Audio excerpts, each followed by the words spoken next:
Saudara-saudara, dalam teknologi di era revolusi industri 4.0, Big Data sudah sangat dikenal sebagai salah satu terminologi yang mendominasi pencirian dari teknologi yang ada di era revolusi tersebut. Nah, apa sebenarnya Big Data? Bagaimana Big Data itu berkembang? Mengapa sangat dibutuhkan atau memberikan manfaat bagi industri? Akan kami sharingkan dalam sejumlah kesempatan. Kita mulai dengan Big Data itu sendiri. Sebenarnya sejarahnya seperti apa? Kemudian kata-kata ini apa artinya? Merefer kemana? Definisi apa yang kerap dipakai? Marilah kita mulai dengan hal yang sederhana. Jadi awalnya kata big data itu dipilih untuk merepresentasikan suatu teknologi yang dipergunakan untuk mengoleksi, mengumpulkan dan mengevaluasi data dengan volume yang sangat besar. Makanya kata big dipergunakan.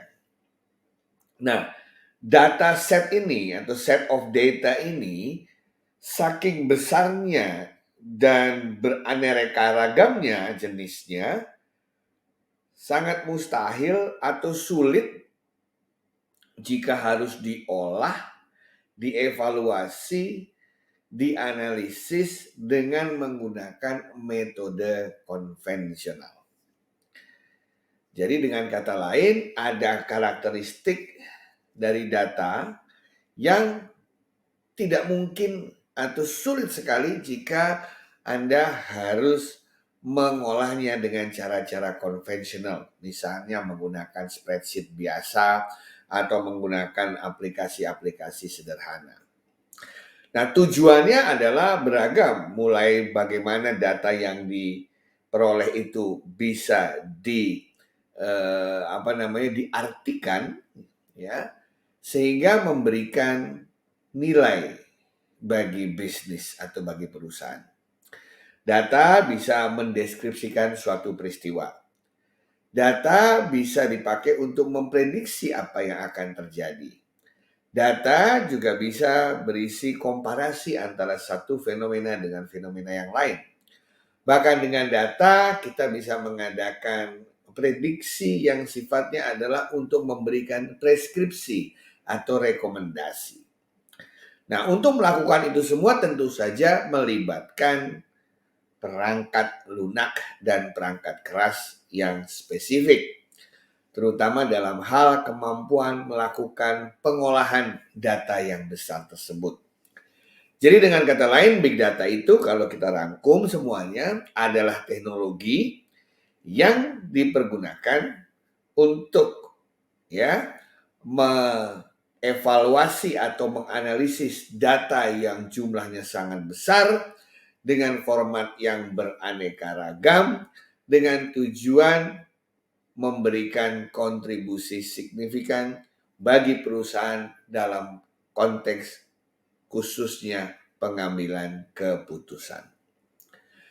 Nah, mengapa big data ini keluar? Padahal kita sudah memiliki konsep seperti database sebelumnya.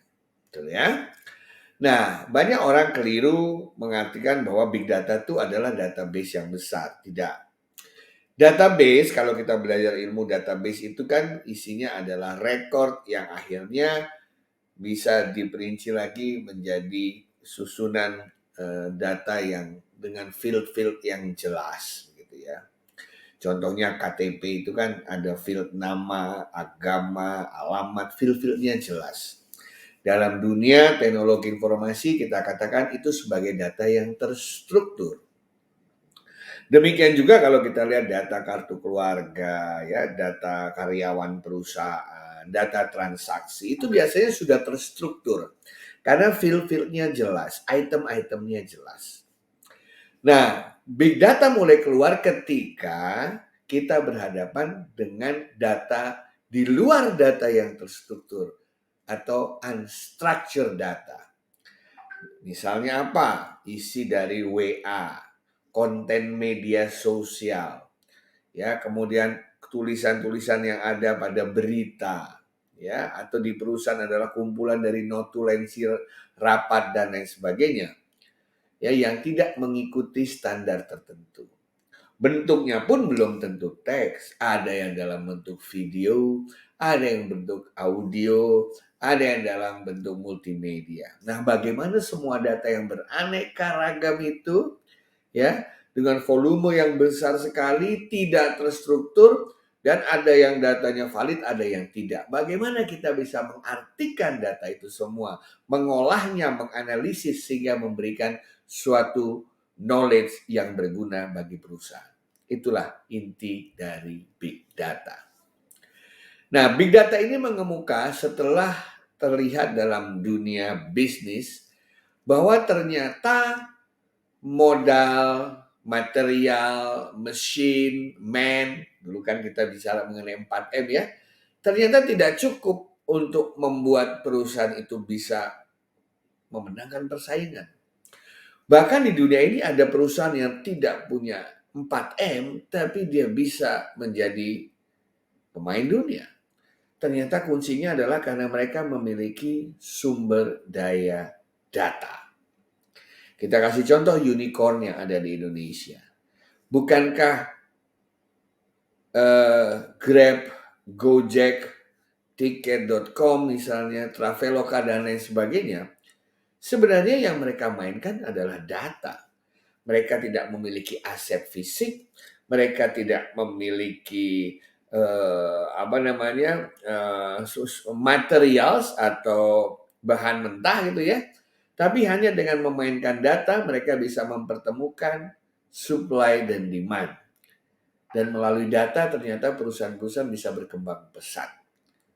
Misalnya sebuah perusahaan yang hanya memiliki data ada di mana pelanggannya, ada di mana suppliernya, bagaimana cara mentransformasikannya atau mentransportasikannya.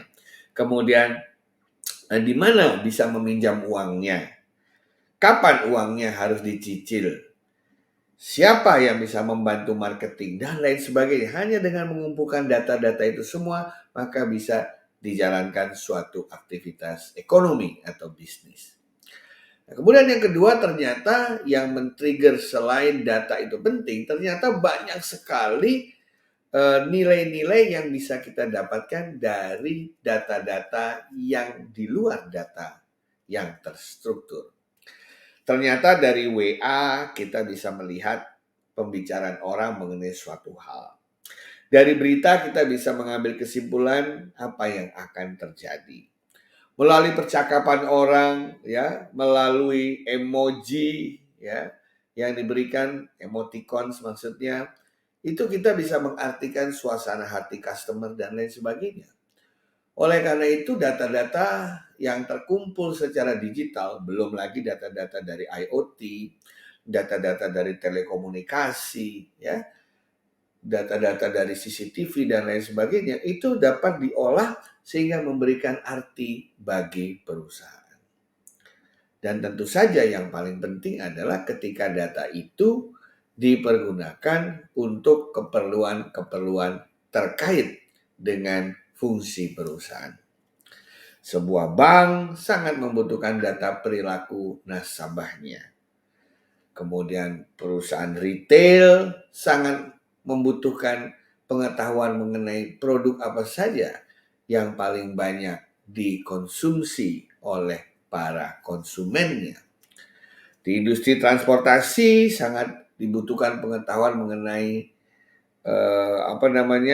trek-trek mana saja yang favorit untuk dilalui pada masa-masa kapan. Dalam dunia pendidikan diketahui juga dapat dilihat learning style dari masing-masing peserta didik dan lain sebagainya.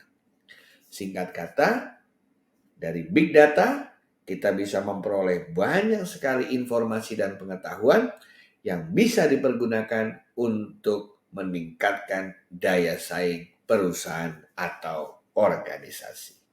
Terima kasih.